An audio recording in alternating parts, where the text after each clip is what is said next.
আজ আমি তোমাদের সাথে আমার সিলেটের একটা সেরা পিঠা রেসিপি শেয়ার করব। আমি কিভাবে এই পিঠাটা তৈরি করে থাকি।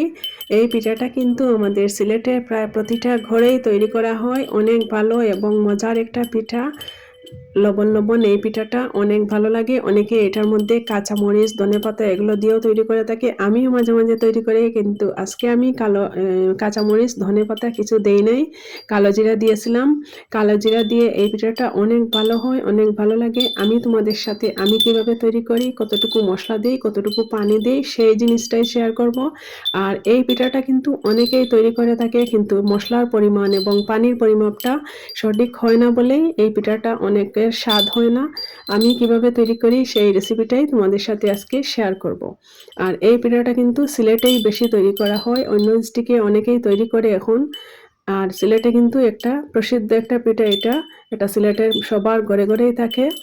আর এই যে এখানে আমি তিন গ্লাস পানি দিয়ে দিলাম। 3 গ্লাস পানির ভিতরে 1.5 চা চামচ লবণ, 1/2 চা চামচ হলুদ, 1 চা চামচ কালো জিরা, 1 বাটি পেঁয়াজ, 6 থেকে 7 চা চামচ হচ্ছে আদা দিয়ে 5 মিনিট ফুটিয়ে নিব পানিটা। 5 মিনিট ফুটিয়ে নেওয়ার পরে 5 মিনিট ভালোভাবে ফুটিয়ে নেওয়ার পরে আমি এখানে 3 কাপ চালের গুঁড়া, 1 কাপ ময়দা বা আটা দিয়ে সুন্দরভাবে নেড়েচেড়ে ঢেকে রেখে দিব 5 মিনিট।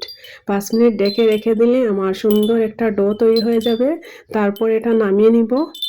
অল্প আঁচে রাখবো কিন্তু, যাতে নিচের দিকে পুড়ে না যায়। এখন আমি হালকা ঠান্ডা করে নিব। এই যে আমার আপা আমাকে হেল্প করতেছেন এগুলো রেডি করার জন্য। অল্প আঁচে রাখলে নিচের দিকে পোড়া লাগবে না।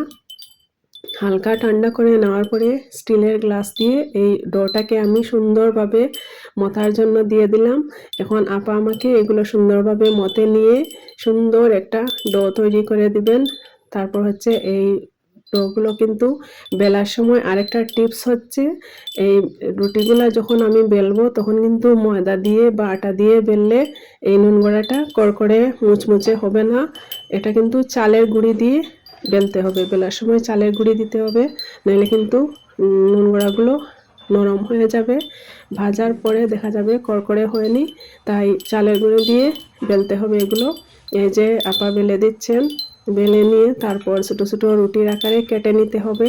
রুটি বেলা হয়ে গেছে, এখন এটা কেটে ছোটো ছোটো রুটির মতো করে নিতে হবে। তারপরে এই কেটে নিয়ে ট্রেতে সুন্দরভাবে সেট করে র্যাপ করে আমি ডিপে রেখে দিব।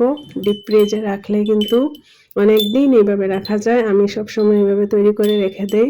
আর তারপর বের করে তেলে ভেজে নিলেই আমার নুন গড়া রেডি হয়ে গেল। আমার অনেক পছন্দের একটা পিঠা। সবার ঘরে ঘরে এই পিঠা তৈরি করা হয়, অনেক স্বাদের এবং অনেক ভালো লাগার একটা পিঠা। আল্লাহ হাফিজ।